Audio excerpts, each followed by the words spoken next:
my friend Stephen Prince, comic creator. You're both writer artists because you've done that, but you've got a new book that just went up on Kickstarter called Mercy, which is about I was trying to describe this to my wife this morning. It's a young woman in the 70s stuck in a Filipino prison camp. And then the aswang breaks out. We also debated how to pronounce that, so maybe you could help me. And she speaks Tagalog. Anyway, go ahead. I I'm assuming it's Oswong, but Yeah, I never thought to look it up because everything is online, so I never even think of how sometimes to pronounce things. all the time. Yeah, Yeah, yeah. So it's different because you've been on Monster Matador, your baby, if you will, yeah, for yeah, years, and I just got the latest issue, thank yeah, heavens. yeah. So what sparked you to go outside of that IP? And sorry if Um, you didn't like me saying IP, but go no, ahead. it's okay. I've been wanting to do something outside of it for a while, and it's just been a matter of finding the right project. Funny enough, Monster Matador is a bit of a different thing for me in terms of in terms of my writing. I generally, and at least in the prior to that, was really focused on comedies and things like that. So even but I had a couple of projects, and the nature of Kickstarter is if you're doing a series, if it's 4 issues, 5 issues, whatever, that's 2 to 3 years of your life, right? Yeah, Uh, with Monster Matador, we've been doing this for 6 years, almost 6 years now in June. yeah. Um, And and you've gotten more than 5 issues, so we've gotten, yeah, I mean, no, we've gotten about, I think with the Monster Doors one shot, it's about 12 or 13 issues or so. So it's a nice chunk of story, but I've been wanting to kind of show off some other things I could do, I guess. And the Mercy idea actually just came together kind of quickly. And my kids were watching Full House, and they were walking around saying "Have mercy," because that's what one of Uncle Jesse's, I guess, taglines is, or one of his things he says a lot. And I thought the name Mercy would be fun, and I just kind of started thinking about where that would where a woman with a name like Mercy would end up, and what her story would be, and it kind of grew out of that. At the time, I had just watched a film called 99 Women, which is oh geez, is it Tinto Brass or Jess Franco? I forget which one, but it was kind of like the original women in prison film that kind of kicked off the genre in the late '60s, early '70s, and prison kind of made sense, and basically that's kind of where the story came from. But I was really looking at something I could do as a one shot as opposed to 4 or 5 issues.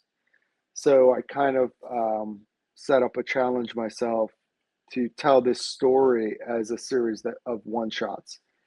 And it basically tracks this young woman from Wisconsin. She just turned 18. She's traveling the world, getting out of her kind of sheltered life. And she hooks up with a guy, and he ends up using her as a drug mule. She ends up in a Filipino work camp. She wants to get out and get her revenge on this guy. And at the same time, another inmate is on the inside who wants revenge on the guards and some of the inmates. And she makes a kind of a deal with an aswang, and all hell breaks loose. So Well, how steeped are you in Filipino mythology? Because they've got some fantastic monsters, and I didn't know that you could make a deal with an aswang. it's a ritual where you kind of become one to get Mhm. revenge on Which, whoever for it is you want revenge on. those Yeah, who don't know what it is vampire adjacent, I guess, because Yeah, it's different. And though I don't think you do this in Mercy, I think they're also capable of splitting their bodies in half. I think yeah, there's a lot, you know, like with a lot of mythologies like that. There's a lot of different Yeah, aspects to it. But I mean, I focused on really kind of like the vampire aspect of it. Um, yeah. I yeah, need to go back to my trade paperbacks of Tresse or rewatch that on Netflix because they cover a lot of the creatures from that mythology. yeah, But I liked your take, you know, and definitely got the vibe that it was kind of a 70s you know, like I say, woman in prison film. And yeah, uh you definitely got that you know, 70s women in prison vibe going. Interesting location to do it, interesting mythology. And I like you said it's a one shot because it clearly, and just, you know, full disclosure, I did get to read it.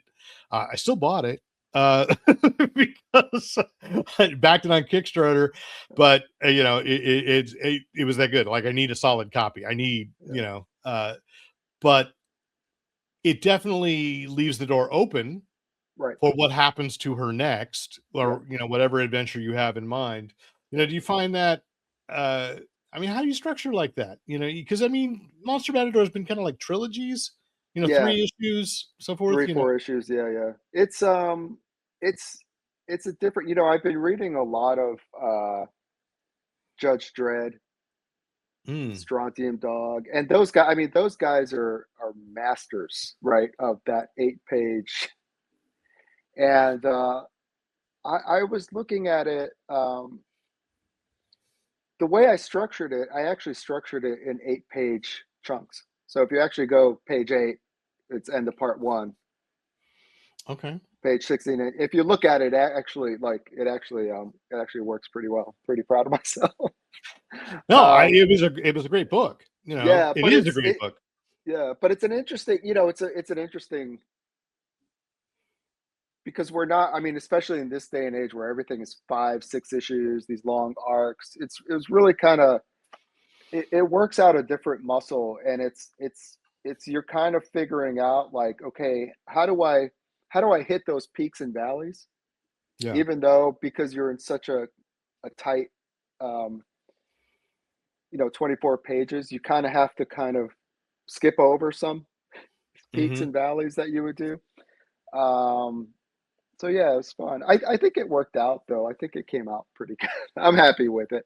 You know, it did, Um, and, you know, I know you have an animation background, we've talked about that many yeah, times, a you know, that little bit. you draw yourself.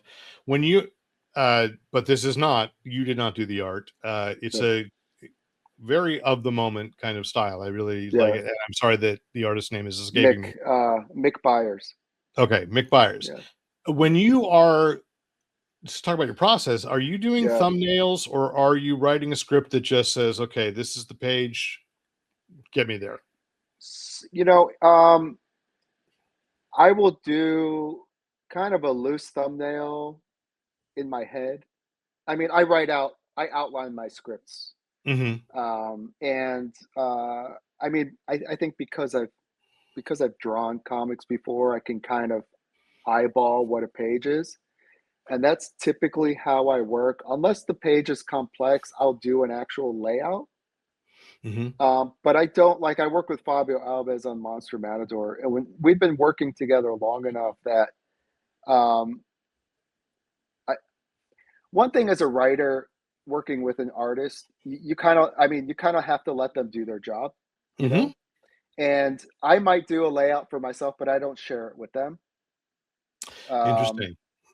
sometimes, sometimes with Fabio, he'll ask kind of what I was thinking because the it might be a little complex in terms of how the panel progression is or how to get things. And at that point, I'll share a layout with him Okay. and I'll say, "This is what I was thinking," and then he'll take that and he'll kind of do his own thing from there, or he'll copy it. Mhm. Um, but anytime you're writing a comic script, you should have whether you're doing an actual physical layout, you should have a sense of just how that stuff is going to fit on a page, because um, even if, like if you're doing especially like an 8 or 9 page panel, right? You've got Or a to you 8 or 9 panel page. Let me or flip it. 8 or 9 panel, yeah, yeah. But you know, it's important to really think about and know how is the dialogue or text going to fit on there. How are all those panels going to fit? Because it's very, like, I mean, every artist will tell you it's very easy to write a scene and say, hey, have an army attack, right? Yeah. Or whatever. But if you have to draw it, that's great if you've got a double page spread. Now if you've got a whole army attacking and this and that and whatever, and you've got 5 panels on the page, it's a much different Hmm. you know Yeah. so yeah, it's a bit of both. I do it for my own reference, but I generally don't share it unless they ask me, or I feel it's necessary because I'm trying to get something specific across, Yeah. or a specific layout. Yeah. And you've done many Kickstarter campaigns, and we were chatting a Too little bit many. before talking. Well, but at this stage in the game, it seems like that's the most consistent way you can get your book out there. I mean, Yeah, yeah, your yeah, distribution method is Kickstarter and conventions. yeah. And so when you're doing that, like there are a couple of variant covers, and my friend Andrea Daly is doing a cover, which is great. So I had to get that. Hmm. How Yeah. do you decide what your stretch goals or your extras are going to be? Ah. I'm fly by the seat of my pants at this point. No, I mean, I kind of know where the campaigns are going to go. And we usually start off with a sticker or something. Like with this campaign, we're going to do a sticker, and then we're going to add some extra pages. My friend Dave Baxter, who runs a podcast called Vintertainment, where he pairs wine with movies or comics, and then gives reviews on both. I And I must listen. yeah, he's Just for the right fantastic. pairings. Yeah. He's great. And so he'll be doing an essay on like women in prison Oh, really cool. Yeah. films, and horror films, and then pairing it with a wine. Um, so you try to find stuff that um, that's fun. You know. Yeah. Uh, My favorite of yours that I have yet to see yeah, anybody else do was the Monster Matador shot glass. So yeah, that's along, great. Yeah, that's great. It's on a place of yeah, honor with yeah, my shot glasses. yeah, yeah. I mean, you try to tie it in with the book. You know, sometimes I'll see campaigns and they'll throw whatever tchotchkes in, but you're like, well, how does that connect to? Yeah. Yeah. So and it's tough, but yeah, sometimes you land on something. Well, you've landed on another quality book. So, No, thank you. thank you. This is Mercy. It's on Kickstarter. Look for Stephen Prince as the person putting it forward. And I don't know. Am I seeing you at WonderCon? Yeah, of course. Yeah, I'll be walking around. Okay. Then I'll see you at WonderCon. Thank you so Yeah, much for making the time. yeah. Thank you.